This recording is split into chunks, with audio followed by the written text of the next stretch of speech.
Assalamualaikum warahmatullahi wabarakatuh. Bismillahirrahmanirrahim. Alhamdulillahi rabbil alamin. Assalatu wassalamu ala asyrafil anbiya'i wal mursalin Sayyidina wa maulana Muhammadin wa ala alihi wa ashabihi wa man tabi'ahum bi ihsanin ila yaumiddin. Amma ba'd. Bismillah. Mari kita lanjutkan lagi ngaji kita diri yang sejarah. Kita mulai yang pertama. Sebelum masuk ke pikiran, kita awali dari asumsinya. Orang-orang Stoik mengasumsikan bahwa alam semesta itu berjalan dengan pola tertentu. Kita menyebutnya sunatullah. Prinsip-prinsip rasional, logos. Jadi alam ini berputar tidak kebetulan. Ada polanya, ada patternnya, ada tujuannya.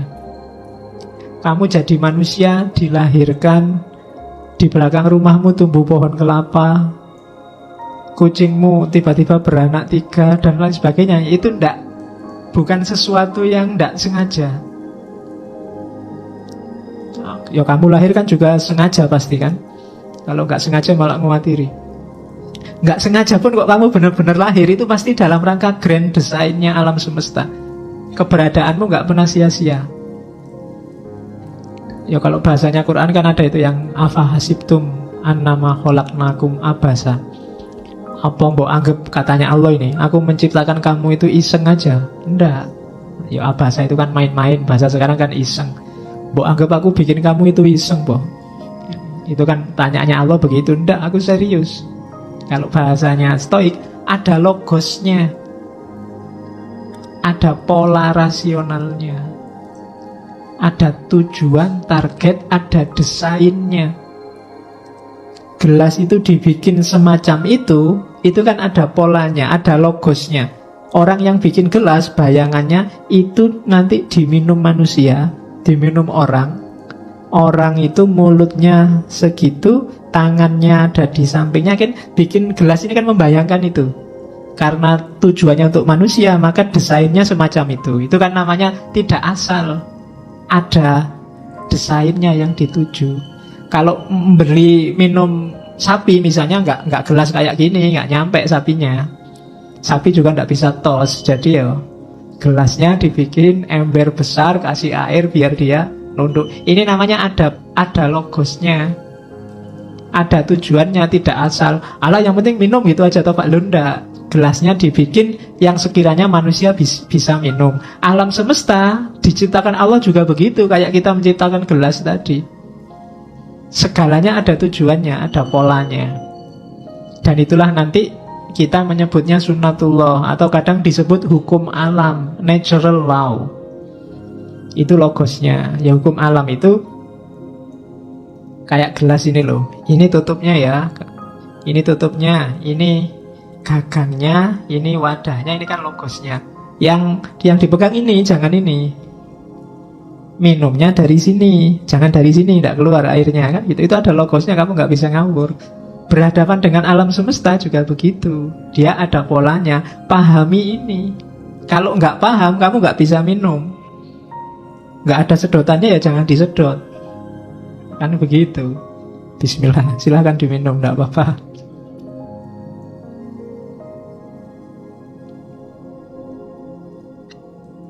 Kalau gelas ini tadi yang bikin manusia, di situ ada logos manusia.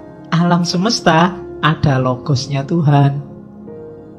Karena dia berasal dari Tuhan. Nanti konsep alam semesta yang dari logosnya Allah ini mirip pikiran tentang panteisme.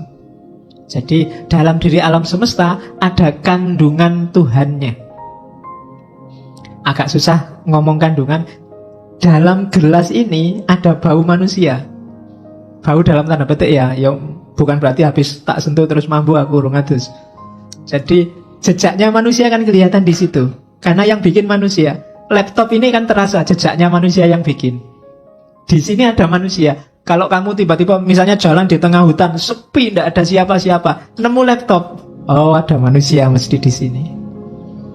Ya kan? Kamu jalan-jalan di Mars misalnya, tiba-tiba nemu jaket, mesti ada manusia di sini. Nggak mungkin bukan manusia. Yang bikin itu jelas coraknya corak manusia. Itu jadi Tuhan ada dalam ciptaannya itu bukan kok terus Tuhannya nongkrong di situ, tapi dia hasil logosnya Tuhan pasti. Bau Tuhannya terasa. Sama kayak laptop ini bau manusianya terasa. Jadi ada pola ketuhanan. Orang kan dalam bahasa tasawuf kan orang menyebutnya tajalli. Jadi corak ketuhanannya terasa. Dalam dirimu itu bau Tuhannya ada, cuma sering kamu cuekin.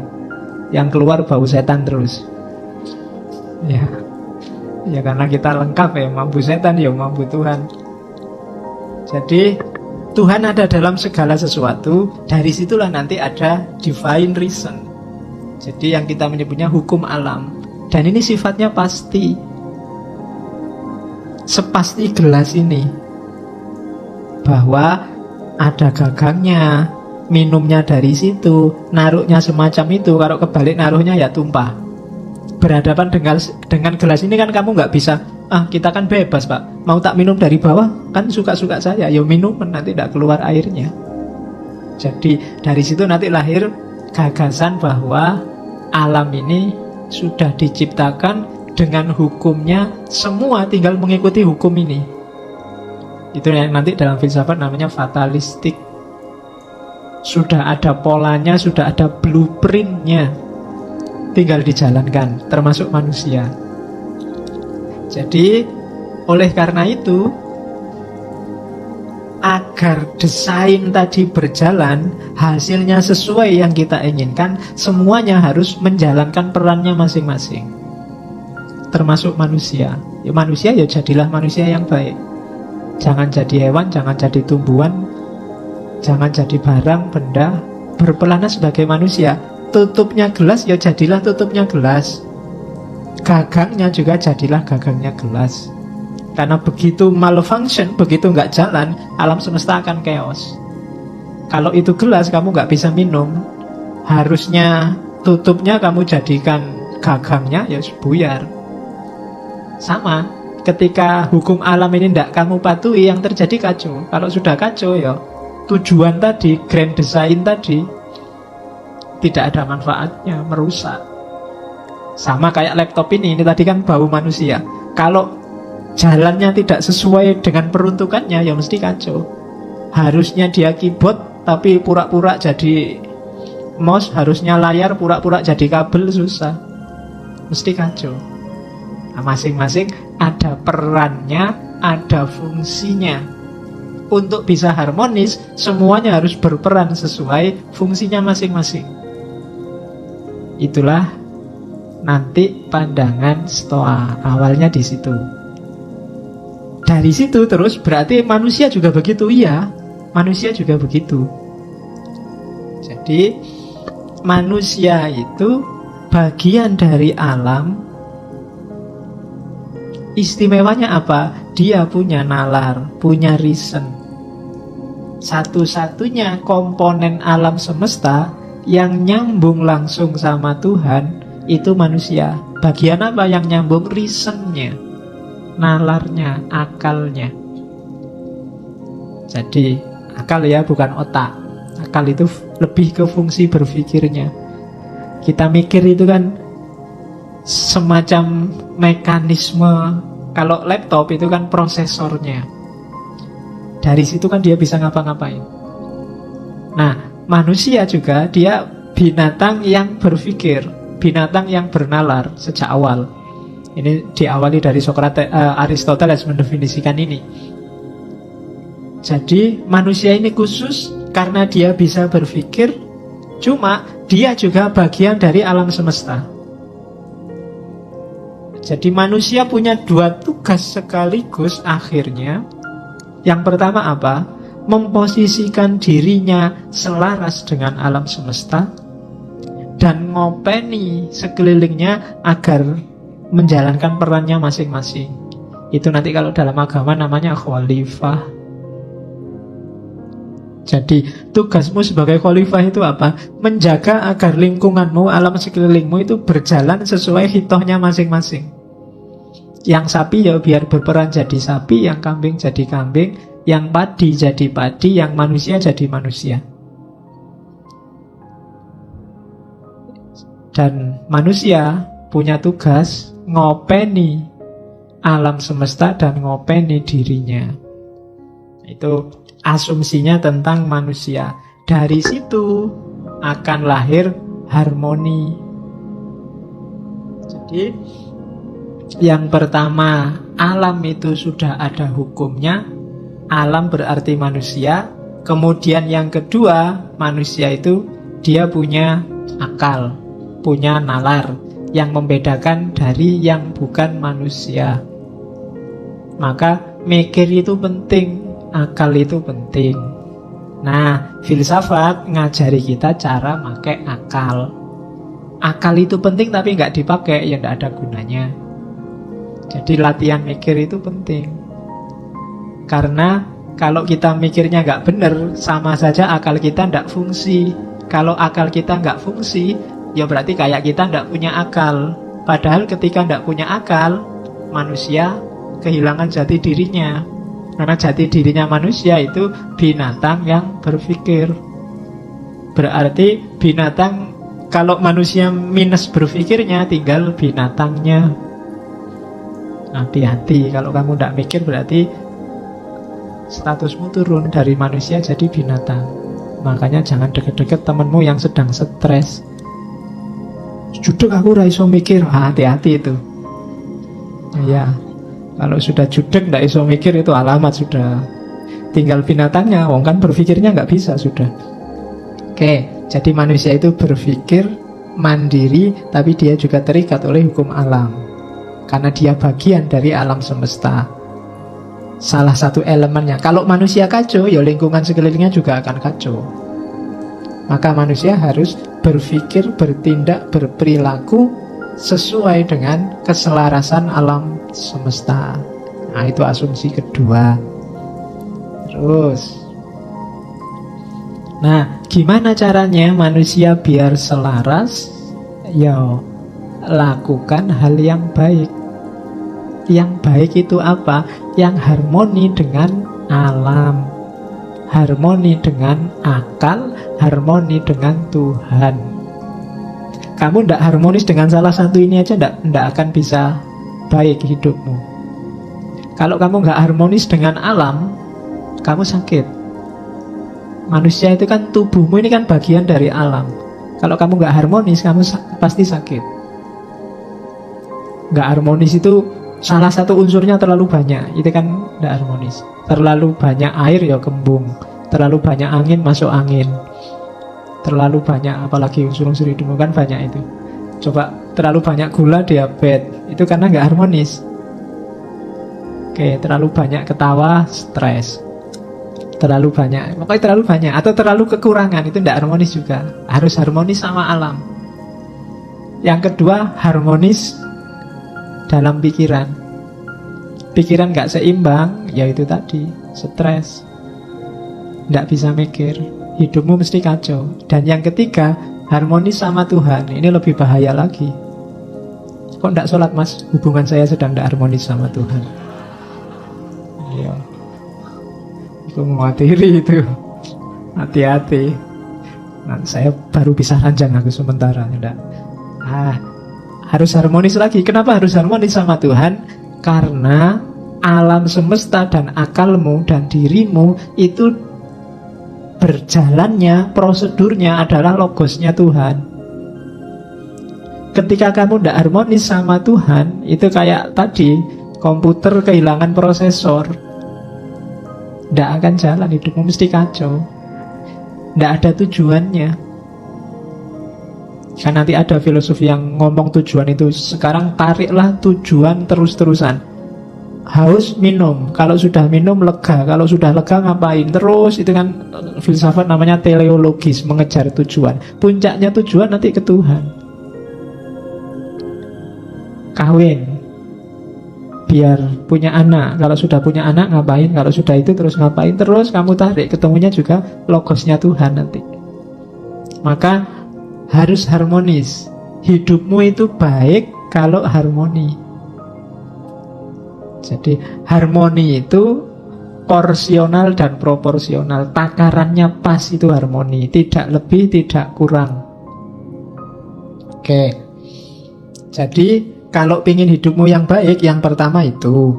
Yang kedua rumusnya, hidup baik atau tidak baik, tadi kan kita pakai akal. Yang di luar kontrol kita itu tidak bisa disebut baik dan tidak baik, katanya filsuf Stoa. Kamu kan tadi pingin harmonis dengan alam, dengan akal, dengan Tuhan. Ketika kamu berusaha untuk harmonis dengan tiga hal ini, ya sejauh yang bisa kamu kontrol. Yang tidak bisa dikontrol, ya tidak masuk hitungan. Pak, saya ingin harmonis dengan planet Mars, Pak. Ya kadoan. Susah. Pak, saya ingin harmonis. Tidak, harmonis itu dengan yang deket-deket, yang terjangkau, yang bisa kamu kontrol.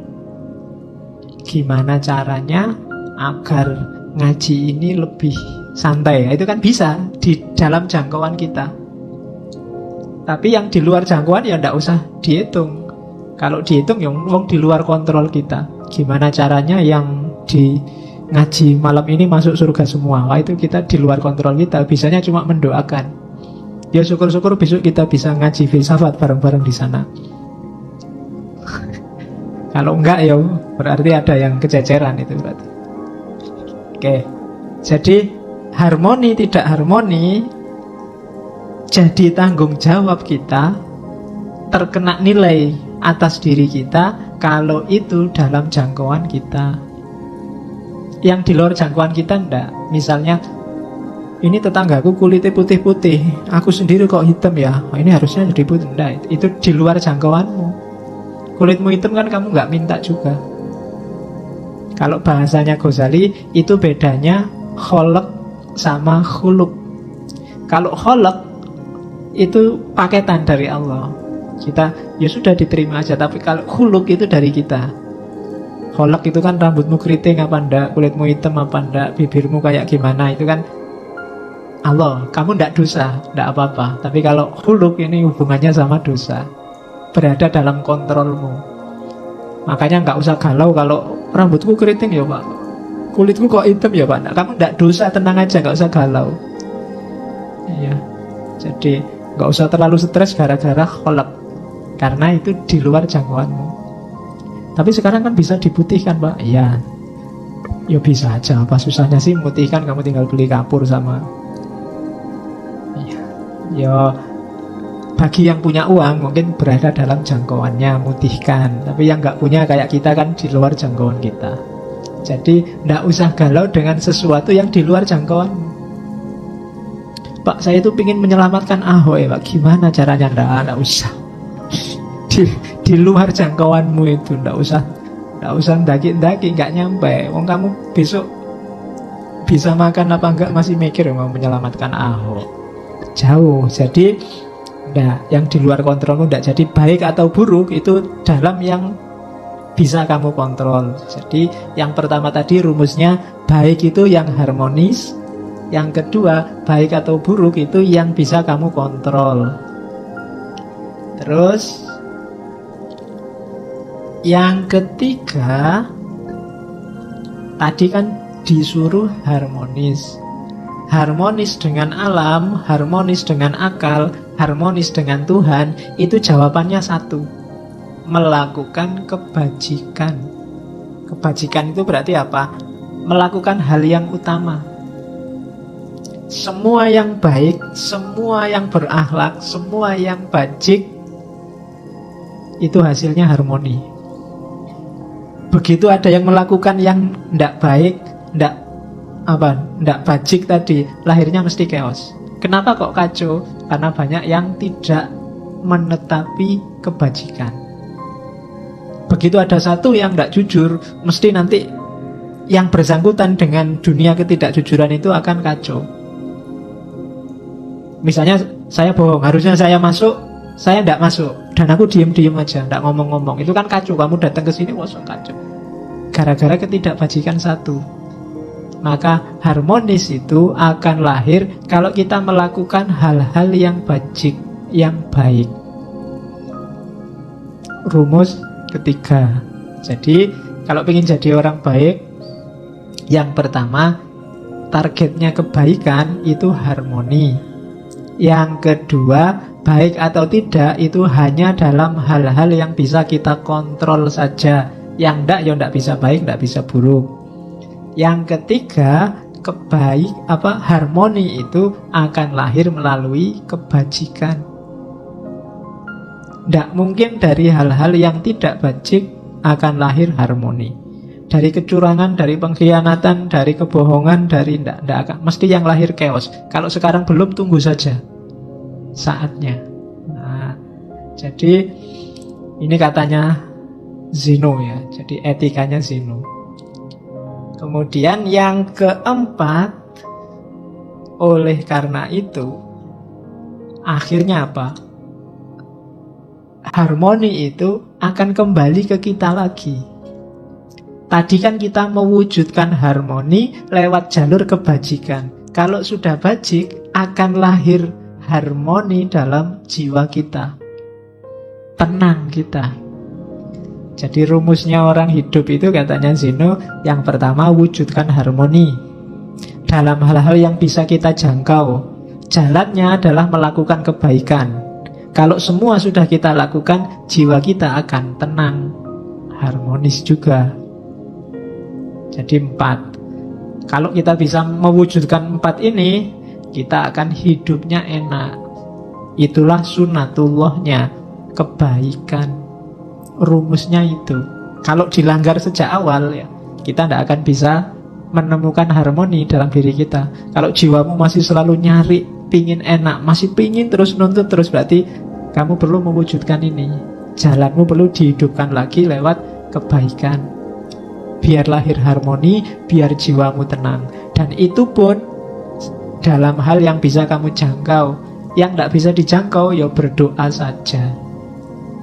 Karena logosnya logos Tuhan, ya biar Tuhan yang intervensi. Oke, ini rumus pertama dari Zeno. Ini kalimatnya Marcus Aurelius tadi, yang kaisar tadi, menurut saya bagus. Waste no more time arguing about what a good man should be. Be one. Ya. Jangan buang-buang waktu lagi debat tentang orang baik itu kayak gimana. Be one, jadilah orang baik sudah. Nggak usah terlalu panjang diskusinya. Kalau tentang jadi orang baik, kamu nggak usah tanya, orang baik itu kayak gimana sih Pak? Gini baik nggak, gitu baik nggak, kesuwen. Jadilah orang baik. Kamu sudah tahu, asal akalmu jalan. Ya, selama akalmu jernih, kamu akan bisa jadi orang baik tanpa harus panjang-panjang diskusi, katanya Marcus. Jadi waste no more time arguing about what a good man should be. Be one. Wis dadi wong apik. Oke, jadi kalau ada yang tanya gimana caranya jadi orang baik, ya jadilah orang baik. Kamu sudah bisa. Masa ada yang tidak bisa jadi orang baik? Bisa. Cuma mungkin kamu tidak mau aja, atau males aja. Pasti bisa. Tidak ada orang yang tidak bisa jadi orang baik asal pikiranmu jernih. Ya kan? Karena di Stoa ini pikiran jernih itu nanti jadi modusnya, mengalahkan segalanya. Terus kelanjutannya tadi, kalau sudah harmonis tadi, baik pikiranmu maupun lingkunganmu, yang terjadi apa? Yang terjadi kebahagiaan. Kamu pasti bahagia. Oke. Nah, tadi kan ada yang loncat sedikit. Kalau ingin harmoni, lakukan kebaikan. Gimana caranya kita ketemu kebaikan? Pakai akal sehat, akal jernih. Ya. Jadi harus menggunakan akal sehat. Tidak cuma minyak goreng yang pakai akal sehat. Kamu juga dalam hidupmu harus pakai akal yang sehat, akal yang jernih. Akalmu itu sudah ketumpuk informasimu macam-macam sehingga seringkali tidak jernih. Ada yang pakai kacamata hitam, jadi lihat apa-apa warnanya hitam kabeh. Ada yang pakai kacamata hijau, lihat apa-apa dianggapnya semua warnanya hijau. Ada yang pakai kacamata merah, lihat apa-apa dianggap merah. Wah, merah itu, PKI itu jangan-jangan. Itu kan, karena kacamatanya merah. Ada yang pakai kacamata hitam, wah, apa-apa dilihatnya hitam. Ada yang pakai kacamata putih, kabeh dianggap putih. Nah, itu jadinya gak jernih. Yang baik bisa kebalik-balik. Maka katanya kelompok Stoa, jadilah orang baik, jalannya berpikir yang benar, berpikir yang jernih. Orang harus mau objektif dalam berpikir. Itu jalannya kamu nemu kebaikan. Katanya Zeno, kejahatan itu tidak ada. Jahat itu terjadi ketika orang anti dengan akal sehat. Ketika orang menolak berpikir jernih, yang lahir pasti kejahatan. Ketika orang tidak mau berpikir, yang lahir pasti kejelekan.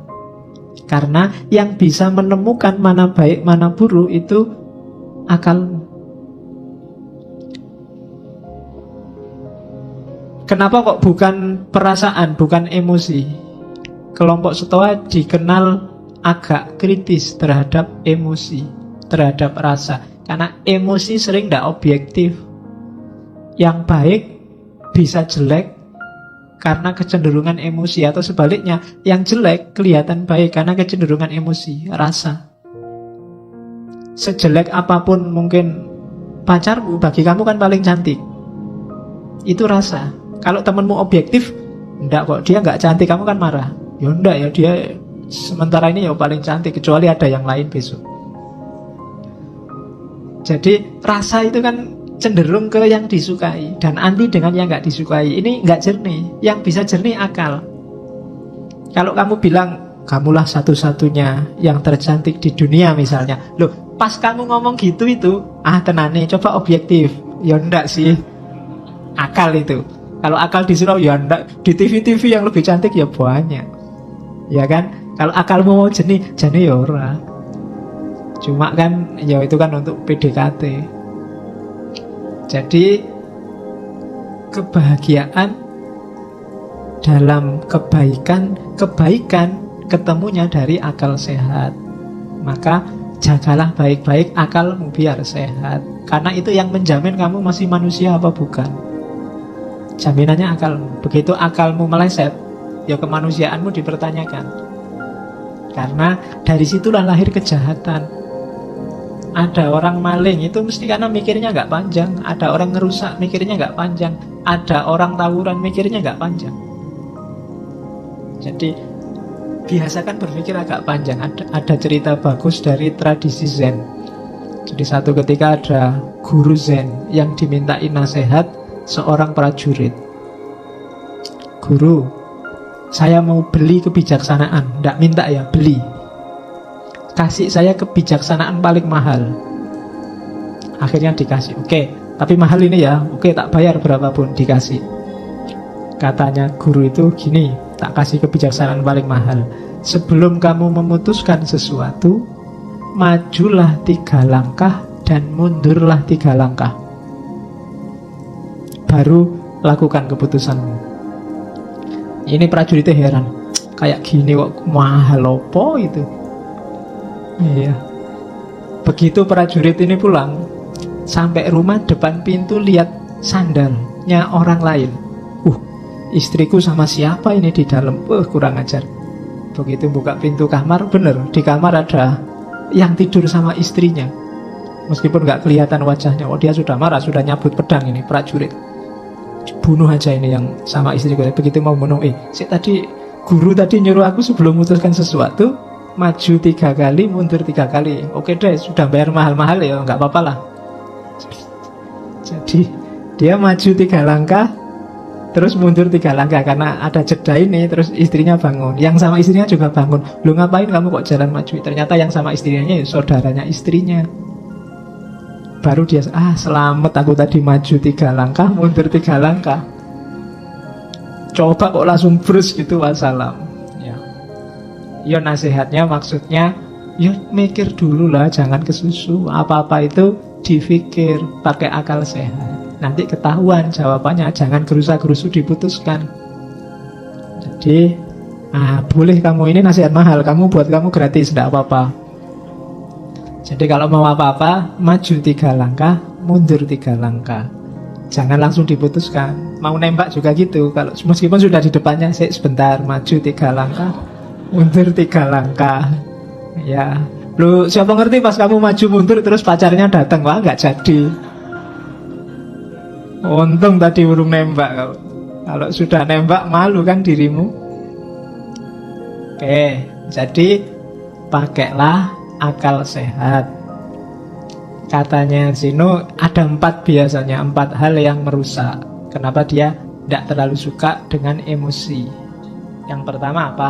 Hasrat, keinginan. Keinginan ini biasanya orang itu kalau sudah ingin sesuatu, kejernihan pikirannya agak keruh.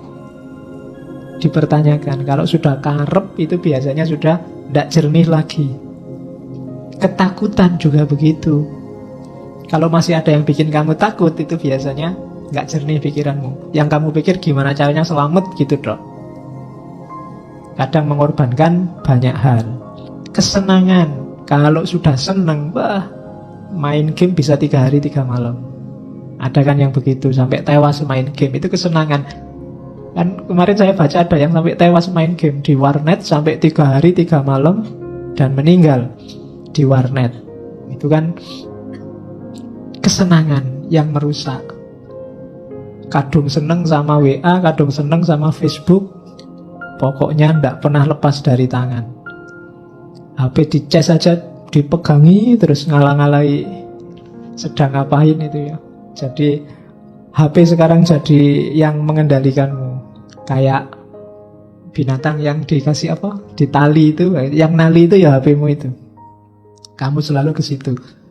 Oke, jadi kesenangan. Hati-hati dengan kesenangan. Kesenanganmu apa? Itu kadang-kadang bikin pertimbanganmu nggak jernih. Wis kadung seneng. Nanti boleh kamu tulis di kamarmu besar-besar, hati-hati dengan keinginan, ketakutan, kesenangan, dan rasa sakit. Kalau rasa sakit ini biasanya dihindari. Rasa sakit, rasa nggak enak itu biasanya orang cenderung lari. Itu juga bikin pikiran nggak jernih. Dosen mau ngasih tugas, mau dikasih tugas nggak usah pak, karena kamu membayangkan susahnya bikin tugas. Kamu nggak mikir loh, kalau bolak-balik bikin tugas lama-lama kamu terbiasa loh. Punya pengalaman nulis itu luar biasa. Tapi kamu lebih suka menghindar karena membayangkan susahnya bikin tugas. Mau wajib bikin tesis atau tesis bisa diganti bayar saja. Bayar saja pak, mungkin gitu seandainya ditawari. Kenapa? Kamu membayangkan sakitnya bikin tesis, tidak melihat manfaatnya. Kamu hanya menghindari susahnya. Nah itu rasa sakit. Orang biasanya nggak jernih mikirnya. Keinginan, ketakutan, kesenangan, rasa sakit, kamu waspadai. Karena sering bikin pikiranmu nggak jernih. Oke. Jadi gantilah 4 itu dengan berpikir jernih. Keinginanmu itu masuk akal enggak? Ketakutanmu itu masuk akal enggak? Kesenanganmu itu porsinya berapa persen harus dituruti, berapa persen harus dijauhi. Rasa sakit juga begitu. Dari situ kamu akan bisa menjalankan milih yang baik. Kalau sudah, kamu akan bahagia karena hidupmu harmonis, lahir dan batin. Itu rumusnya Stoa.